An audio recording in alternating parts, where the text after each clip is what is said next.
Hello, I'm Joel Blackford with Beth Kesed Sabbath Fellowship. I'm asking you what time it is on God's clock. We're moving through chapter 3 of Revelation, and these are the same questions that I asked before, but the main thing is that you're going to see a cult in every community. You're going to see that the pastors are probably the angels of each one. You're going to see all sorts of things occurring that are wicked. And so it's amazing that these people are surviving in these horrible communities. It's funny, but God sends us into the worst of times and the worst of places. So let's go ahead and move through it. And so, as in all cases, I always ask you to stick with me on this, that the disciples are wondering when these things are going to occur. When is the time that you'll return? And he says, watch out for false prophets. Watch out for cults in these 7 cities, okay? And you'll see people saying, I'm the Messiah, or I'm a God, or whatever it happens to be. And you'll be frightened by famines, earthquakes, other things like that. These are just the birth pangs. And so at this point in time, in the end of time, he will pour out his Spirit on all humanity. Your sons and daughters will prophesy, your old men will dream dreams, your young men will see visions. Also on my male and female slaves on those days, I will pour out my Spirit. I will show wonders in the sky and on the earth, blood, fire, and columns of smoke. The sun will be turned into darkness and the moon into blood. These are the birth pangs before the coming of the great and terrible day of Adonai. And that's Joel chapter 2. And Peter quotes it again. And my name is Joel Peter. So that's why I love to quote that one. We're moving on to Sardis. And Sardis is the 5th community. And there is the temple of Artemis and Diana. And that's the main thing that you're going to see when you come into town. They're always up high. And it's wickedness. Okay. So Artemis of Sardis was the 4th largest Ionic temple of the world, built about 300 BC by the ancient Greeks, and the temple was renovated by the Romans. It's an imperial cult again, okay? During the 2nd and early 3rd century, the city expanded to the west, and then by the 5th century, 6th century, it was done. There were earthquakes there too, and so that affected all of these cities. There was a huge earthquake in 17 AD during the Jubilee year that affected all of them, okay? You can tell it's fertility based on all the eggs and things like that. So Artemis and Diana is that kind of a cult, okay? As I mentioned, there was an earthquake in 17 AD. So the same year, 12 of these cities in Asia fell by an earthquake in the night, so that the destruction was all the more unforeseen and fearful. And, you know, these were the cult centers, and so they all fell before Yeshua resurrected, but during what I believe was the Jubilee year, 17 AD. They were swallowed up by the yawning earth. Vast mountains, it was said, collapsed, and has been level ground. It was raised up, and the fires blazed amid the ruin. The calamity fell almost fatally on the inhabitants of Sardis, and it attracted them to the largest share of sympathy. So they got money as a result of this horrible earthquake. Sardis, this is what the city would have looked like, and you would have had that horrible temple in the high ground. So, in the text of 3, to the angel, the messianic pastor of the messianic community in Sardis, write, here is the message from the one who has the 7-fold Spirit of God and the 7 stars. I know what you are doing. You have a reputation for being alive, but in fact you're dead. Wake up and strengthen what remains before it dies too, for I have found what you are doing incomplete in the sight of God. So remember what you received and heard, and obey, to reho in the Greek, shamar, so safeguard it, protect it, and return and turn, so you would turn around and face the correct direction from your sin. If you don't wake up, I will come as a thief, and you don't know what moment I will come upon you. Nevertheless, you do have a few people in Sardis who have not soiled their clothes, and they will walk with me, clothed in white, because they are worthy. He who wins the victory will, like them, be dressed in white clothing.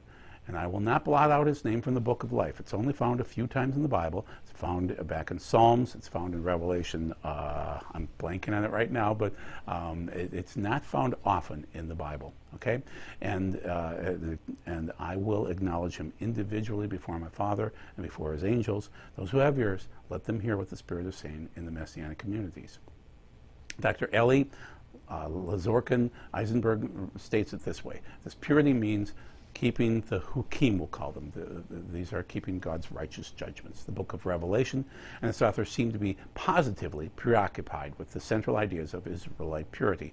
We will repeatedly see this commitment of purity throughout the 7 letters. Okay, if the book of Revelation can be called Jewish, or more accurately an Israelite first century document, then it is hardly surprising that there's a high concern for ritual purity, since this was the central thought in Israelite society as a whole. The imagery of white robes, whether connected with the Israelite Essene movement or not, show the importance of purity and the requirement and commitment.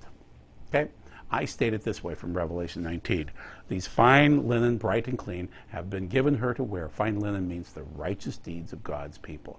In the Greek, that's a dikaioma, hukim. In the Hebrew, something prescribed, a statute or due, messianic decrees kept without knowledge of why. But that's what gives you your clean clothes. Also found in chapter 15 of Revelation, this dikaioma, these hukim rulings. Great and wonderful are the things you have done, Adonai, God of heaven's armies. Just and true are your ways, King of nations, Adonai, who will fear and glorify your name, who will not fear and glorify your name, because you alone are holy. All nations will come and worship before you, for your righteous deeds, dikaioma, hukim. These rulings are beyond our understanding, have been revealed in chapter 15. It's a messianic book, people. You're seeing it more and more and more. And then back to the book of life, it's listed in Psalm 69. For persecuting someone you had already stricken, for adding to the pain of those you wounded. Add guilt to their guilt. Don't let them enter your righteousness. Erase them from the book of life. Let them not be written with the righteous. Meanwhile, I'm afflicted and hurting. God, let your saving power raise me up. It's not listed much in the Bible. And as I mentioned, I forgot that there was chapter 20 where you see the book of life listed. And I saw the dead, both great and small, standing in front of the throne. Books were opened, and another book was opened, the book of life. And the dead were judged from what was written in the books, according to what they had done. That's works, that's mitzvot. Okay? The sea gave up its dead, and the dead, and death and Sheol gave up the dead in them, and they were judged, each according to what he had done. That's works again. It's consistent throughout the Bible. We're moving on to Philadelphia. And Philadelphia is number 6. Philadelphia, this is actually a godly place here. This assembly is in ruins today, but you can see it. And so it's odd because normally you'll see a temple, but there is a temple there. It's just that it's the Caesar Augustus and Rome cult in Philadelphia. Okay? And Philadelphia enjoyed a long and favorable relationship with Rome. The local cult was devoted to Caesar Augustus, and Rome established it here in 2627 BC. After the Emperor Tiberius helped the city rebuild. So remember the earthquake that I mentioned? Well, there you go. So they started to idol worship the leaders, okay? And so that would be Caesar Augustus. And so they came from the Flavian family, and the city showed its devotion to the emperor by calling itself Philadelphia Flavia. To the angel of the Messianic community in Philadelphia, write, here is the message of the Holy Ones, HaKadosh, the true one, the one who has the key of David, who, if he opens something, no one else can shut it, and if he closes something, no one else can open it. According to Isaiah 20:22, you'll see that the key of David's house is, when the day comes, I will summon you, my servant Eliakim, the son of Hilkiah. I will dress you in your robe, gird you from your sash of office, and invest with you your authority. He will be the father to the people living in Jerusalem and to the house of Judah. And I will place the key of David's house on his shoulder, and no one will shut what he opens. No one will open what he shuts. Okay? So the key is important. It's critical, and it's tied to David. I know what you are doing. Look, I have put in front of you an open door, and no one can shut it. I know that you have but a little power, yet you obeyed. Tereho, again, is that word. That's the shamar. You're safeguarding my message, and have disowned me. So they are truly safeguarding. They're protecting this message, and have not disowned me. Here, I give you some of the synagogue of the adversary, those who call themselves Jews but aren't. On the contrary, they are lying. See, I will cause them to come and prostrate themselves at your feet, and they will know that I have loved you. Dr. Eli regards it this way. He says Jews actually told the Philadelphian believers that the people who were saying and doing these things were not Jews. Stop and think about it for a moment. If we do not accept the traditional interpretation, the carnal Jews are not the spiritual Jews, why would we accept that he may be calling the plain meaning. Why would we not accept the plain meaning of Jesus' words? Namely, that the people opposing them were not Jews at all. If they were not Jews, who were they? Given the widespread practice of conversion to Jewish ancestral practices, proselyte conversion, or coming nearer to them, as in the case of God-fearers, we may be dealing here with overzealous people who were either completely new to Jewish ways of life or who were only superficially familiar with the traditions and therefore not representative of them. We must think through other interpretive possibilities if Jesus' words that these people were not Jews could be taken literally or seriously. Okay, they might have been proselytes. Okay, I wanted to get back into a term, shamar his word. I wanted to cite it so that you can see it popping up in 1:3, 2:26, 3:3, It's happening constantly. These are Hebrew thoughts. So remember how I say that's protecting. That is literally safeguarding his word or the words of his prophecy or my works to the end or shamar it, keep it, repent, shamar my word. And then other words, shamar his mitzvot. That pops up in 3:10. So keep, shamar, safeguard my command to endure. Okay? And then as we move into 12 and 14, it's shamar his mitzvot, his good things that you can do, the wonderful things that are blessings to other people or to God, and hold to Yeshua's testimony, or shamar the mitzvot of God and the faith of Yeshua. These are critical times that prove the messianic flair that goes all the way through the Bible. And so when you see shamar his good things that you can do, that's shamaring his mitzvot, and that's consistent in the Bible. Or in this case, hukim, which are things that you don't understand. Mitzvot you get. You understand what's going on with those. But hukim, you don't. You just have to do it. You can't marry your mother. You can't marry your daughter. Those are hukim that you don't understand why, but you know. I mean, it's written on your heart that you shouldn't do it. But his word says you shouldn't do it. Behold, I come like a thief. Blessed is he who watches, shamaring again, his clothes, the hukim. And, okay, that's from 16. And then 22. That shamar the words of the prophecy, safeguard those, and then 22:9 again, shamar the words of this book. So he's constantly talking about either the words or shamaring, in this case, his hukim, the righteous rulings that we don't understand at all.